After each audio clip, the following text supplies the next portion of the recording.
नमस्कार दोस्तों, स्वागत है आपका BRH हिंदी न्यूज में। तो दोस्तों, आने वाले दिनों में अगर भारतीय सेना बालाकोट सर्जिकल स्ट्राइक के तर्ज पर पाकिस्तान के कब्जे वाले कश्मीर में आतंकी ठिकानों का खात्मा करना चाहे तो बड़े आराम से कर सकती है। इसके लिए सेना को वहां पे घुसकर मिलिट्री ऑपरेशन करने की जरूरत नहीं होगी और ना ही हमारे किसी भी सैनिक को जान का खतरा होगा और ना ही हमारे किसी पायलट को पाकिस्तान की सीमा में जाने का कोई भी जोखिम उठाना पड़ेगा, क्योंकि भारत अपनी ही जमीन के अंदर रहकर दुश्मन का खात्मा करने में सक्षम हो गया है। दरअसल दोस्तों, जिस तरह अमेरिका ने ड्रोन स्ट्राइक में अल कायदा के चीफ अल जवाहिरी और दुनिया के कई दूसरे देशों में अपने दुश्मनों का सफाया किया है, अब भारतीय वायुसेना के पास भी एक ऐसा गेम चेंजर हथियार आ गया है जिससे भारतीय वायुसेना भी अपनी जमीन के अंदर रहकर ही दुश्मन के ठिकानों को ध्वस्त कर सकती है, और जिसका नाम है हेरॉन ड्रोन मार्क 2। ये ड्रोन इजराइल से लिया गया है और ये ड्रोन कई खूबियों से लैस है। दरअसल दोस्तों, इस ड्रोन को हाल ही में ही भारतीय वायुसेना में शामिल किया गया है और आने वाले दिनों में ये तीनों सेनाओं के लिए तैयार किया जाएगा ताकि जरूरत पड़ने पर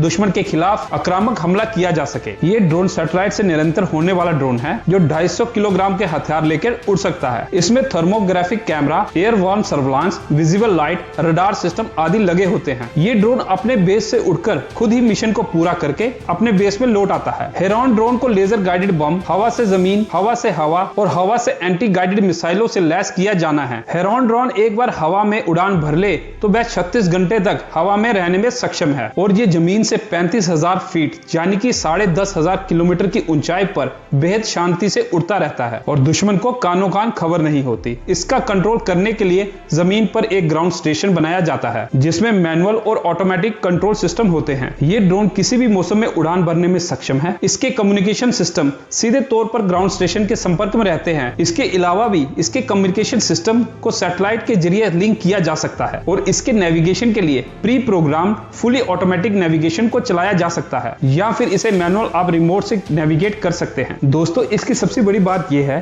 कि ये आसमान में ही टारगेट को लॉक कर सकता है। उसकी स्टिक पोजीशन आर्टिलरी यानी कि टैंक या इंफ्रारेड सीकर मिसाइलों को दे सकता है। फिर टैंक या फिर इंफ्रारेड सीकर मिसाइल से उस टारगेट को आसानी से निशाना लगाया जा सकता है। भारत के लिए ये ड्रोन बहुत ही ज्यादा फायदेमंद होगा, क्योंकि चीन की सेना लद्दाख सीमा के इस पार या उस पार भारत के खिलाफ कोई नापाक हरकत करेगी तो तुरंत ही पता चल जाएगा। चीन के साथ पिछले साल चल रहे सीमा विवाद के वक्त भारतीय सेना को इजराइल ने ये ड्रोन दिए थे जिसके कैमरा, सेंसर, रडार किसी भी बाज की नजरों की तरह तेज हैं और इन ड्रोनों को लद्दाख सेक्टर में तैनात किया गया था। इन ड्रोन्स को प्रधानमंत्री नरेंद्र मोदी की इमरजेंसी फाइनेंशियल पावर के तहत मंगवाया गया था ताकि देश की सुरक्षा को लेकर किसी भी तरह का समझौता ना किया जाए, और ऐसी उम्मीद जताई जा रही है कि भारतीय सेना इसका उपयोग सीमा की निगरानी और आतंकी गतिविधियों को रोकने के लिए करेगी। और इसके अलावा भारतीय नौसेना इसकी मदद से हिंद महासागर, अरब सागर, बंगाल की खाड़ी समेत कई अन्य तटीय इलाकों पर घुसपैठ और चीनी हरकतों पर नजर रख सकेगी। खास बात यह है कि इस ड्रोन की मदद से आप समुद्र के अंदर भी झांक सकते हैं। ये पानी की गहराई में मौजूद पनडुब्बियों पर भी नजर रख सकती है। साथ ही इसके थर्मल सेंसर कैमरा